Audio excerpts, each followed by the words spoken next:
یہ قرآن ایک بابرکت کتاب ہے جسے ہم نے آپ صلی اللہ علیہ وسلم پر نازل کیا تاکہ لوگ اس پہ غور اور فکر کریں اور تاکہ اہل فہم اس سے نصیحت حاصل کریں۔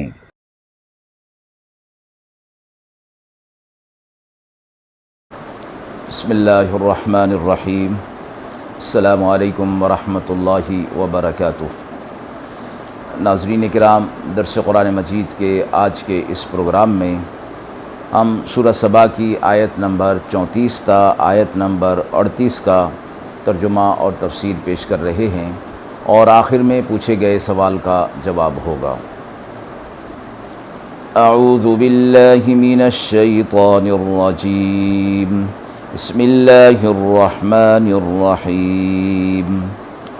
وما أرسلنا في قرية من نذير إلا قال مترفوها إنا بما أرسلتم به كافرون وقالوا نحن أكثر أموالا وأولادا وما نحن بمعذبين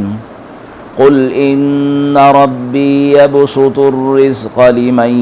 يشاء ويقدر ولكن أكثر الناس لا يعلمون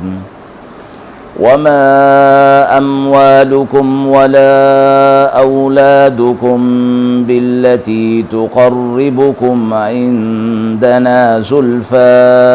إلا من آمن وعمل صالحا فأولئك لهم جزاء الضعف بما عملوا وهم في الغرفات آمنون والذين يسعون في آياتنا معاجزين أولئك في العذاب محضرون۔ آیات مبارکہ کا ترجمہ ملاحظہ فرمائیں۔ اور نہیں ہم نے بھیجا کسی بستی میں کوئی ڈرانے والا مگر یہ کہ وہاں کے آسودہ لوگوں نے انہیں تنگ کیا جو تمہارے ہاتھ بھیجا گیا ہے اور کہا کہ جو تمہارے پاس ہے اس پر ہم ایمان نہیں لانے والے، اور کہنے لگے کہ ہم زیادہ ہیں مال اور اولاد میں اور ہمیں عذاب نہیں آئے گا۔ آپ کہہ دیجئے میرا رب کشادہ کر دیتا ہے رزق جس کے لیے چاہتا ہے اور تنگ کر دیتا ہے جس کے لیے چاہتا ہے، لیکن اکثر لوگ اس کا علم نہیں رکھتے۔ اور تمہارے مال اور تمہاری اولاد وہ نہیں کہ وہ نزدیک کر دیں، قریب کر دیں ہمارے پاس تمہارا درجہ، لیکن جو کوئی بھی ایمان لائے گا اور عمل صالح کرے گا سو ان کے لیے بدلہ دگنا اور زیادہ ہوگا ان کے کام کا، اور وہ بالا خانوں میں ہوں گے چین کے ساتھ۔ اور جو لوگ کوشش کرتے ہیں ہماری آیتوں کو ہرانے کے لیے وہ عذاب میں پکڑے ہوئے آئیں گے۔ آیت مبارکہ میں یہ فرمایا گیا ہے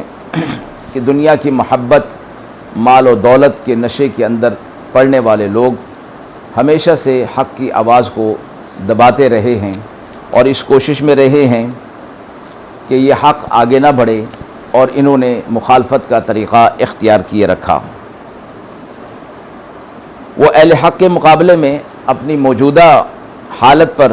مگن اور مطمئن ہو جانے کی یہ دلیل پیش کرتے تھے کہ اگر ہمارے اعمال اللہ کو پسند نہ ہوتے تو ہمیں دنیا کی مال و دولت اور حکومت اللہ ہمیں کیوں عطا فرماتا۔ قرآن مجید نے اس کے مختلف انداز میں مختلف مقامات پر جوابات دیے ہیں، اور یہاں بھی یہی فرمایا گیا ہے کہ ہم نے کوئی رسول جب بھی کسی قوم کی طرف بھیجا تو مال و دولت کے نشے میں پڑنے والے لوگوں نے ان کا مقابلہ کیا اور ان کو تنگ کیا، پریشان کیا، کفر اور انکار ہی انہوں نے اختیار کیا۔ پھر آگے یہ فرمایا کہ وہ لوگ جب انہیں آخرت کے عذاب سے ڈرایا جاتا اور حق کو قبول کرنے کی تلقین کی جاتی تو وہ کہتے تھے کہ ہم تم سے مال و دولت میں زیادہ ہیں، اس لیے ہم عذاب میں مبتلا نہیں ہو سکتے، اس لیے کہ یہ مال و دولت ہمیں اللہ ہی نے عطا فرمایا ہے، تو ہم اللہ کے مقرب ہیں، اس لیے عذاب ہم پر نہیں آئے گا۔ جواب میں انہیں فرمایا گیا کہ آپ ان سے کہہ دیجئے کہ یہ مال و دولت اور رزق کا معاملہ اللہ کے ہاتھ میں ہے، وہ جس کے لیے چاہتا ہے کشادہ کر دیتا ہے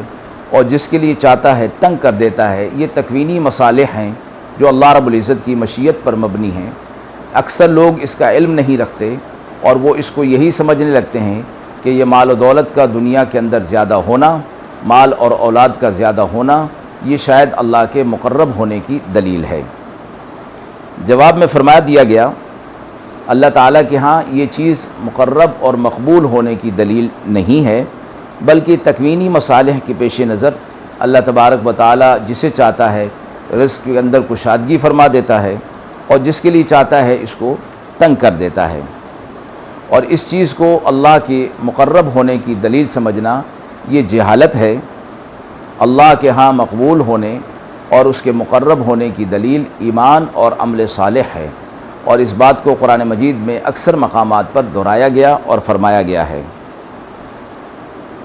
جس کو مال و دولت حاصل ہو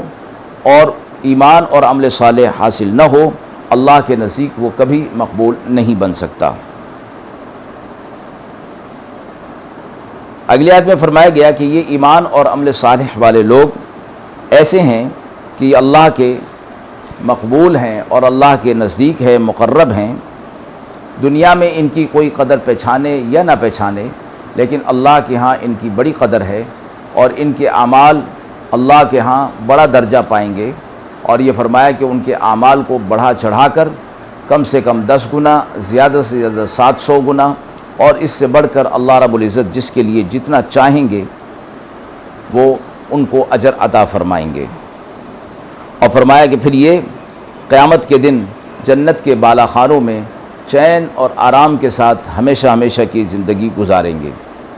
اور ان کے مقابلے میں وہ لوگ جو ہماری آیتوں کو جھٹلانے کی کوشش کرتے ہیں اور حق کو دبانے کی اور باطل کو بڑھانے کی کوشش کرتے ہیں، قیامت کے دن وہ اللہ کے عذاب کے اندر پکڑے ہوئے پیش کیے جائیں گے۔ آیت کے حوالے سے سوال پوچھا گیا ہے کہ کفار کے مال و دولت کا انجام کیا ہوگا؟ دنیا کے اندر اللہ تبارک و تعالی نے کفار کو مال و دولت جو عطا فرمایا ہے، اور قرآن مجید میں یہ فرمایا گیا ہے کہ ان کا مال و دولت آپ کو تعجب کے اندر نہ ڈال دے، بلکہ اللہ رب العزت کا یہ ارادہ ہے کہ ان کو اسی مال اور اولاد کی کثرت کی وجہ سے دنیا میں عذاب کے اندر مبتلا کرے، اور انجام ان کا یہ ہو کہ اسی کے اندر پڑھ کر کفر کی حالت میں یہ اس دنیا سے چلے جائیں، جس کا نتیجہ آخرت کا دائمی عذاب ہوگا۔ مال اور اولاد کے ذریعے دنیا میں عذاب دینے کا مطلب بھی یہ فرمایا گیا ہے کہ وہ دنیا کے اندر رہتے ہوئے مال اور اولاد کی محبت میں ایسے گرفتار ہو جائیں گے، ایسے مبتلا ہو جائیں گے کہ اپنے انجام کو اور آخرت کو اور اللہ کو بھلا دیں گے اور اس کی طرف توجہ نہیں کریں گے، جس کا انجام بھی دائمی عذاب ہوگا۔ اور بہت سے مال اور اولاد والوں کو اس دنیا کے اندر ہی اس مال اور اولاد کے ذریعے سے عذاب کے اندر یوں مبتلا کر دیا جاتا ہے کہ ان کے ذریعے سے بہت سی مصائب اور پریشانیاں ان کو لاحق ہو جاتی ہیں، تو اس لحاظ سے اس کا جو عذاب ہے وہ اسی دنیا کے عالم سے ہی شروع ہو جاتا ہے۔ حضرت ابو ہریرہ رضی اللہ تعالی عنہ سے روایت ہے، نبی کریم صلی اللہ علیہ وسلم نے فرمایا، اللہ تعالیٰ تمہاری صورتوں کو اور تمہارے اموال کو نہیں دیکھتا، وہ تمہارے دلوں کو اور تمہارے اعمال کو دیکھتا ہے۔ وآخر دعوانا ان الحمد للہ رب العالمین۔